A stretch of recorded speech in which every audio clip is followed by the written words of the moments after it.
Hello, I'm David Hunt. My guest today is a writer, a traveller, and fascinated by history. His name is Tony Wildman, and I'm thrilled to have him. So, Tony, hello, and welcome to Bent TV. Hello, David. Nice to see you. I always like to go back to like your childhood. What were you like? How precocious were you as a kid? It's often hard to remember what you're like as a kid, and in fact, to some extent, I have to rely on the memory of others. I have an old friend who tells me that when I was at school, for example, I was the most reliable student. I was the one that the teachers used to entrust with the classroom, and I remember I got elected to the student representative council, all those sorts of things. So I was probably a bit of a boring sort of character, I suppose, as a kid, and probably quite studious, I think. But it's a bit of a blur, really, for me before I left school and went off to work. I mean, I grew up in South Australia in a school that was a very small school, I went to school in a school that was a very small school because I lived in the northern suburbs of Adelaide, a place called Elizabeth, and the suburbs there at that time were only just developing, so there was nothing there really, and my school was the first school or we were the first intake into a new school. So there were probably, I think, maybe 50 students at the most in the whole school. And of course, we were always at the top of the school from day one, right through until the day we graduated. I'm originally from Adelaide as well. And for those people that aren't aware, Elizabeth was a satellite city outside of Adelaide. And a lot of English migrants. So were your parents English migrants? Well, not only them, but I was an English migrant as well. We came out from England in 1967 by boat. And in fact, 1967, quite interestingly, the 1967 war between Israel and the Arab countries had just been fought. So the Suez Canal was closed. And so we had to come around the Cape, which was a very long, if you can imagine this, it was like a 5-week or 6-week trip on a ship that I much later found out was not very much bigger than the Tasmanian ferry. But to a 10-year-old, this was an amazing adventure. You can imagine. It seemed enormous to me. I often wonder whether my lifetime enthusiasm for travel kind of came from that trip because it was a very young, impressionable age. And so we came out to Australia and settled, as I said, in Elizabeth in the northern suburbs, a new town, very working class. Dad was an electrician. He went to work at the local hospital, I think, as an electrician and had various sort of jobs of that sort. But most amazingly, I think, for us as English migrants was the fact that we could buy a house, something that, we could never have done in England. And I remember Mum and Dad were very excited when they bought their first house for the huge sum of $10,000. Elizabeth had a reputation of being quite rough, and I think it still is to this day, to be quite honest. What was it, was it rough, or was it that impression of the suburbs of Adelaide that are labelled as being a bit rough? I don't know that it was that rough, but certainly there were what you'd think of as street gangs, I suppose. Not really violent or threatening, but there were certainly kids who roamed the streets and did kid things. I think the biggest problem that Elizabeth had was that there was nothing much to do. There was no cinema for a long time. I remember when the swimming pool was open, that was a really big event in Elizabeth's history because there was somewhere to go other than just wandering around the streets. So yeah, it was. I wouldn't say it was really rough. It was kind of rough around the edges is probably a better way of thinking of it. Were you standing out a little bit at school that you might have been gay, or hadn't you even thought about it? And maybe it was back in the days where you didn't even think that way. How did that all come about for you? When did you get an inkling that you might be gay? Probably, like most people, I've sort of always known. But when it really became to my consciousness, I think it wasn't school. I think in my school days, I was probably aware of being, as many adolescents are, uncomfortable with myself, physically uncomfortable with myself, sort of as a person, and a little diffident, I suppose. Sort of I felt as though I stood apart a little bit from everyone else. But it wasn't that. But that wasn't specifically because of sexuality. I don't think it was. I just kind of felt as though I was a bit distant. I really can't remember whether it was the end of my school days or when I'd actually started working. But I had a girlfriend for a little while. We never had sex. We went out a few times, and I really remember one night we'd come home and she wanted to kiss me, and I kind of shied away, and obviously the relationship kind of ended that night without, too much fuss. That was the end of that. But that was when I suddenly realised that the reason I didn't want to kiss her was because I was actually thinking of men while she was kind of in the car with me. So I think that was the moment that I sort of realised I was gay. And not long after that, I turned 18, I think, and moved out of home, as you did in those days. None of this hanging about at home with parents until you're in your 30s. In those days, that you got out of home as soon as you could, and I did. And as soon as I was earning a wage, I moved down to Nailsworth in the sort of inner northern area of Adelaide. Found myself a flat and proceeded to seek out the gay world. Let's talk about the first book that you read. What was your first novel? I think it was a book called The Eagle of the Ninth by a woman named Rosemary Sutcliffe. I still have a copy of it, actually. And it was a novel about the set in Roman Britain, and it was a novel about a lost eagle. The eagles were the standard of the Roman legions that had been taken by the Scots up to Scotland after the legion had been destroyed. The son of the centurion of or the leader of the legion goes off on a quest to go and find this eagle up in Scotland.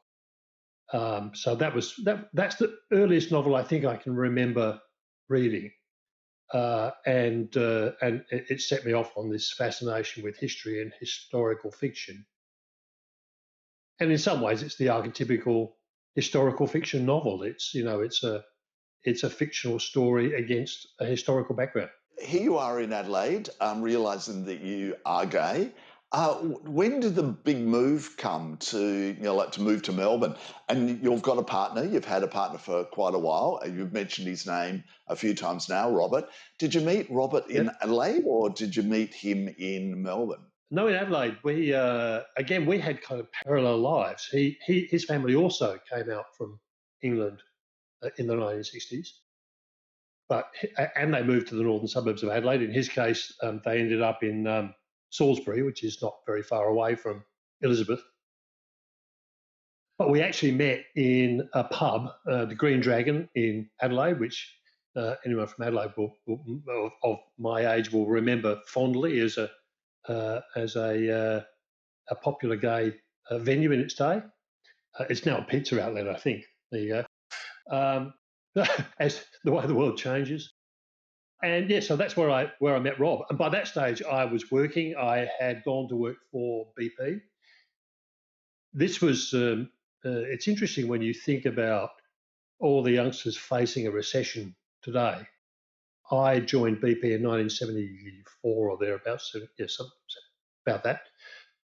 And I remember being interviewed by the guy who, the first thing he did, he put in front of me a newspaper that said, Australian unemployment reaches, I can't remember what the number was, 10% or something frightening for those days. And he said, well, that's the background, son. Why should we employ you?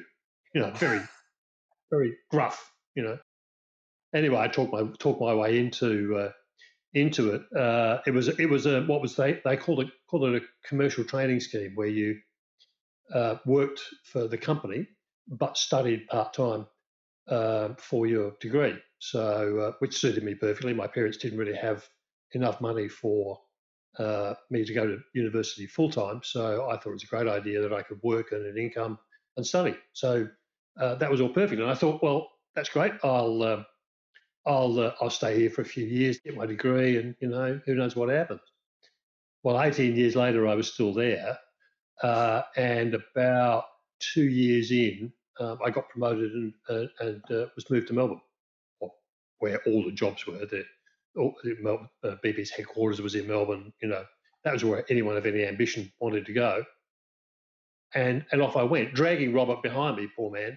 We'd been together maybe a year, and I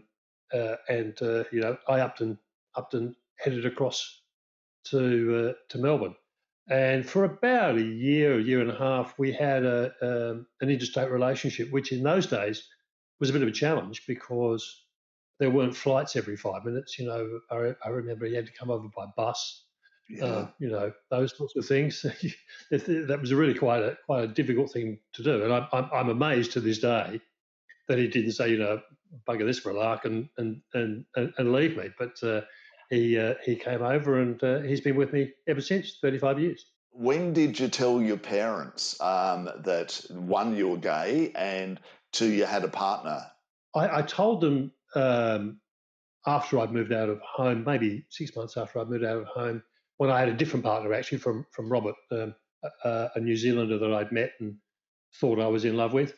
And we'd been together for, I don't know, 6 or 7 months, I suppose. I remember telling my mother, who, in the way of mothers everywhere, kind of shrugged her shoulders and said, well, I'd kind of guessed. So it was a very easy conversation. And in fact, I never really had a conversation up front with my dad. And we never, through his whole life, never really talked about my coming out at all. But he didn't seem to be very fazed by it all. He was very relaxed about it, and much to my surprise, I was probably more afraid of him finding out than I was Mum finding out. It all went well from there. So I've had the good fortune, really, of my whole family not having any issue at all with my being gay. Now, writing, where did the interest come from? You were writing a lot within your job, but that was in a different form. You weren't writing novels. So was it when you headed off to Italy and wrote 2 books, and we'll talk about them? Was that the first real inkling of this is what I want to do? Well, I don't know, actually, because, of course, I had a long business career. I talked about BP. That was nearly 18 years. I worked for the ANZ Bank for 10 or 12 years, had 2 or 3 other jobs. I was consulting for another 7 or 8 years. So all of my life, the middle part of my life, I guess, was taken up with business.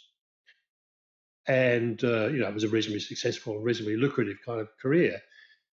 And I was sort of too busy living it to really think about whether this was what I wanted to do with my life or not. I was just kind of doing it. But certainly over that time, when I look back on it, one of the things I enjoyed the most was writing reports. And it's the kind of thing that most business people go, oh God, I can't stand that. Get some drone to write a report. But I loved writing reports. I loved communicating in kind of written form. It seemed natural to me as a way to communicate. So I'd never really thought about writing per se until finally in 2017, I turned 60, Robert was 55. We could access our super, and we suddenly thought, look, let's take a year out of our lives and go overseas. And we debated where we might go, and went off to, in the end, after lots of toing and froing and backwards and forwards, I decided to go off and spend a year in Italy. And then 1 year became 2, and 2 became 3. So it ended up being a 3-year odyssey. Now, somewhere in there, it may even have been before I left, I had the inspiration to write the first book, which was about Shakespeare. I'll get to that, no doubt, in a second. And I don't know, I think anyone sensible would probably have said, let's have some practice at writing some short stories or do something like that. But not me. I thought, no, bugger, I'm just going to write a novel. As you do, yes. And not just a novel, but a novel about Shakespeare, of all people. What was the premise of that book? It's about Shakespeare. Did you talk about him as a writer, or was there this little backstory that you using history, but you have a backstory that you're not? There's no proof of that backstory. The backstory is, I guess, the origin of the story was that I remember one morning being in Verona, sitting on a hill above the city, kind of early in the morning. And Verona, of course, is so closely associated with Shakespeare. And I thought, had this kind of weird thought that Shakespeare might have sat here exactly where I was sitting, looking across the city, and he would have got the idea of Romeo and Juliet and all those sorts of things. The idea was kind of parked in the back of my head that I might write a book about Shakespeare. And then when I started to think about that and started to research a little bit, I learned this kind of really interesting thing about him, that there's this period of his life called the lost years in most biographers' stories of his life. And they're between the ages of about 21 and 28 or 29. We know in 1585 he was in Stratford. He had 3 kids, married to Anne Hathaway, who was about 10 years older.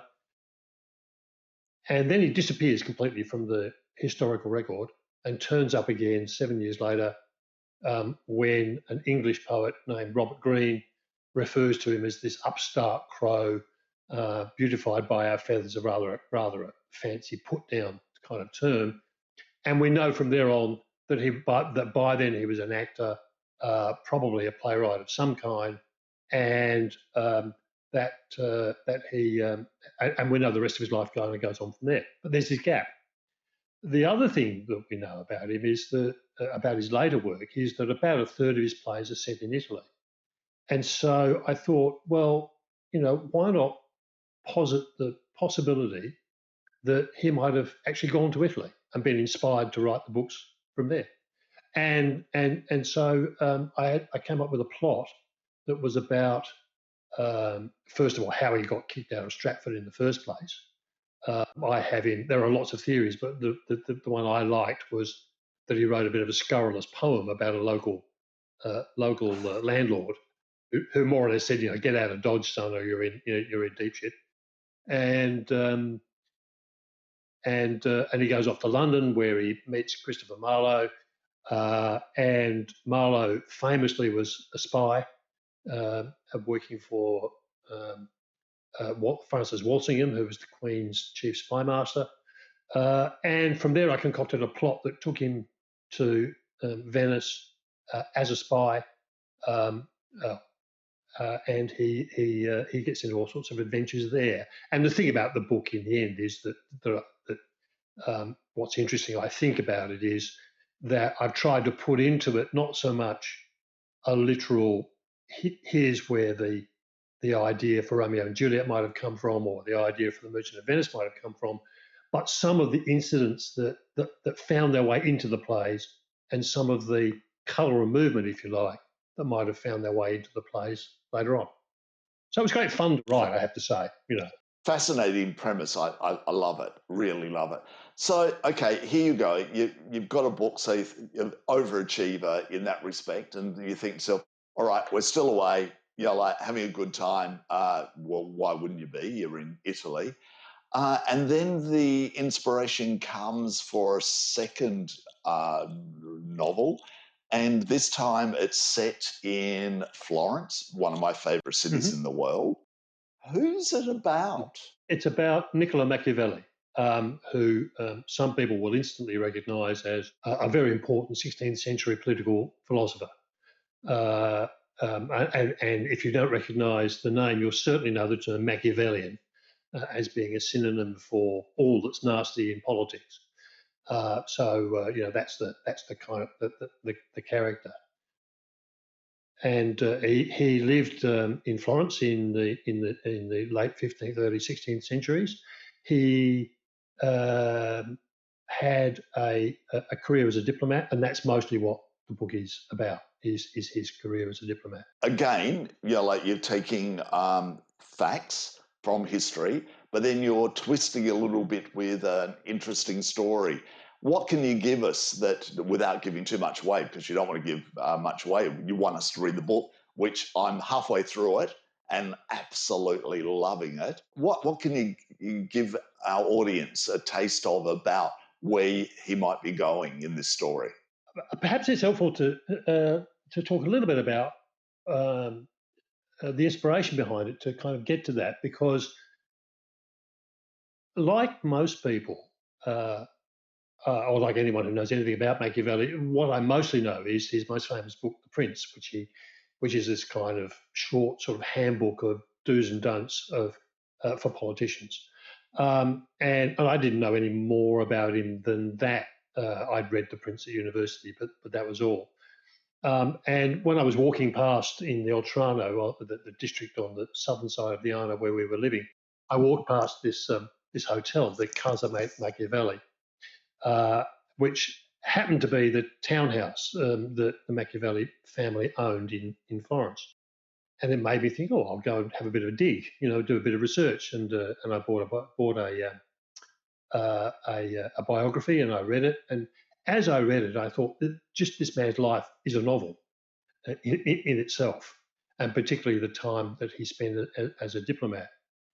And so the central thread of the story is how the young Machiavelli, who was came of a sort of, we'd think of it as a middle class family, I suppose, is appointed as a position called the Second Secretary of the Florentine Republic. Effectively, that was the head of the Foreign Service. And being a young, hard-working sort of character, a bit like me when I was a young man, perhaps, a bit of self-projection, it wins the trust of his superiors and is sent off on diplomatic missions. At a time when Florence was facing particular challenges from the efforts of Cesare Borgia to build a state in northern Italy, and Cesare was clearly planning, if he could, to incorporate Tuscany and Florence into that realm. People will remember Cesare, no doubt, from the Borgias, the Netflix series. And if they remember him, they'll remember him as this kind of smouldering, good-looking, homicidal young man. And Netflix pretty much got that right. That was what he was. He was pretty violent fellow. But he also has some inklings and some sort of basic skills as a leader that Machiavelli comes to quite admire the more he works with him. So one thread of the book is about the relationship between these two, where Borgia is the enemy and he has to be fended off and by using diplomacy and all those things. But at the same time, Niccolo develops this sort of sneaking admiration for his adversary. The third character in the book who's important is another great name, Leonardo da Vinci. And as I was researching, I became quite fascinated by the fact that they would almost certainly have known each other. They almost certainly met whilst. I'm sorry, David, if you're not there yet. No, I'm spoiling the story for you. But he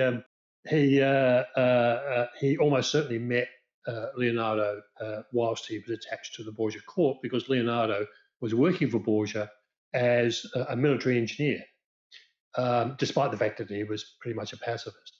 And so there's this equally fascinating relationship between Machiavelli and Leonardo. So there's a sort of exploration of the relationship between those three people, set against the background of quite detailed and complicated politics in a time when politics was played pretty rough. If you think Donald Trump, he's got nothing on these guys, right? You did anything wrong, you lost your head, no doubt about it. And also, as I said, Florence being one of my favourite cities in the world, what a backdrop for a novel. Like as you said, you were walking through the streets and came across which is now a hotel where it was his family home. Like Tony, that would have been so exciting and so nice how it, in little bits of the book that so far that I've picked up, that how you're describing Florence, like, because it is one of those unbelievably unique cities of the world, isn't it? Yes, it is. It's almost too perfect, in some ways as a city. In fact, I read a quote the other day from Renzo Piano, the great architect, who said he preferred Milan as a city because Florence was too perfect. Because it's still so perfectly preserved. And yes, you're right. When you walk around Florence, it's very easy to see yourself as being back in that time, and it's very easy to visualize it.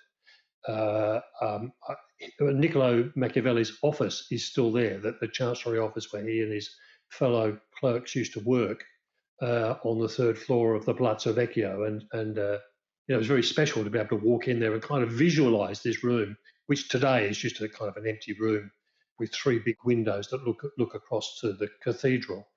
But it was very easy to sort of mentally see it filled with desks and buzzing as an office does, with conversation and people working away. And another very special experience was to travel up to Niccolo Machiavelli's farm at a place called Sant'Andrea in Precosina, up in the Tuscan hills, and go up and see where he actually wrote The Prince, and where he lived with his wife and kids in his period of exile, which is right at the very end of the book, after he's lost power and he's reflecting really on his career. So that was quite fascinating to be able to go up there and see that. And then just walking around the city, crossing the Ponte Vecchio, countless times, walking along the Arno, and so on. It was just a wonderful time in my life and Robert's and my life to actually be there. Here you go. You've got two books. You come back to Australia. How boring after being in Florence in particular.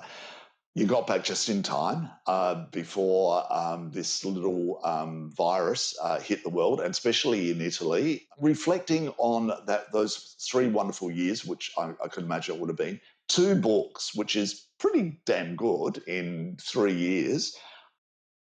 What's next, Tony? What do you think you're going to do, or is this it now? Have you had it? Is this, I've done it. I've done the 2 books, or maybe there's a little story about with using Melbourne as a backdrop. No. I think I have more than 2 books in me. I think this is my third career, if you like, or my third life, and I'll probably be writing books until I drop off the perch. At least I hope so.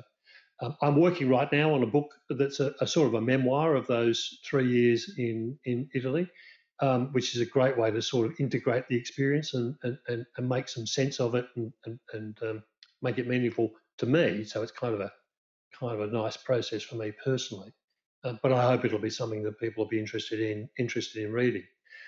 So that's my current project. But I've got lots of ideas for novels. Particularly historical novels. I certainly want to write a follow-up to the Shakespeare book. I've started plotting that out, the next sort of phase of those 7 years, because I only covered a couple of them in the first book, so there's plenty of scope to play around with that. And I've got in mind another novel also set in Florence. I want to write something about gay life in Florence. I read a really fascinating book called Forbidden Friendships, which was a study of homosexuality in Florence in that Renaissance period, and it had all sorts of really interesting stories. And I'd love to write a novel centered around a gay relationship of some kind in Florence at that time, which would also give me a damn good excuse to go back and have another spend some more time there. And almost every day I come across ideas for a book. And you're right, there should be I'm sure there will be some ideas for a novel set in Melbourne. So, after all this time of us chatting away, we haven't mentioned once the name of the two books. I am holding in my hand your current book, which I told you I'm halfway through. What's this one called? The Diplomat of Florence. And the first book about Shakespeare, what's that one called? What News on the Rialto? Tony Wildman, it's been an absolute pleasure chatting with you today on Ben TV. Can't wait to finish the book, and I want to read your first book as well now, because I'm really enjoying the way you write. And if there's a third or fourth book, I'm very interested in a book about a relationship in Florence, which would be lovely. So congratulations on, like in your latter years, doing something that you've always thought, yep, in the back of your mind, let's do it. I really admire what you're doing. So congratulations, Tony Wildman. Thank you, and thanks for having me on. My pleasure. I'm David Hunt, and we'll be back again real soon on Ben TV.